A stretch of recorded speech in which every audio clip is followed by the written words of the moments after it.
నమస్తే అందరికీ. మా యానివర్సరీ ట్రిప్‌లో ఐల్ ఆఫ్ వైట్‌కి వెళ్ళినప్పుడు సెకండ్ డే మేము ఒక బ్యూటిఫుల్ లొకేషన్‌కి చూద్దామని చెప్పి వెళ్ళాము.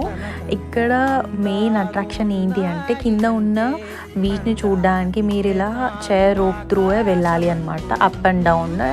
సో మేము ఒక టికెట్ తీసుకొని వెళ్ళాము. And it is the most beautiful experience we ever had.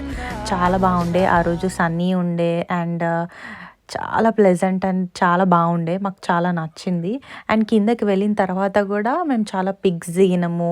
And ఇక్కడ హిస్టరీ కూడా ఉందనమాట దీనికి రిలేటెడ్. కిందకి వెళ్ళేటప్పుడు ఆ ఎక్సైట్మెంట్ అంతా చాలా చాలా బాగుండే. అండ్ ఆ కిందకి వెళ్ళిన తర్వాత కూడా మేము స్పీడ్ బోట్ ఎక్కినాం. ఫస్ట్ భయపడ్డాడు స్పీడ్ బోట్ వద్దు అని చెప్పి నార్మల్ బోట్ కూడా ఎక్కినాం. అండ్ ఇక్కడ కనిపించే వాటిని నీడిల్స్ అంటారనమాట. సో దీనికి కూడా ఒక హిస్టరీ ఉంది. అలా మా సెకండ్ డే ట్రిప్ ఇక్కడ చాలా ఎంజాయ్ చేసాం.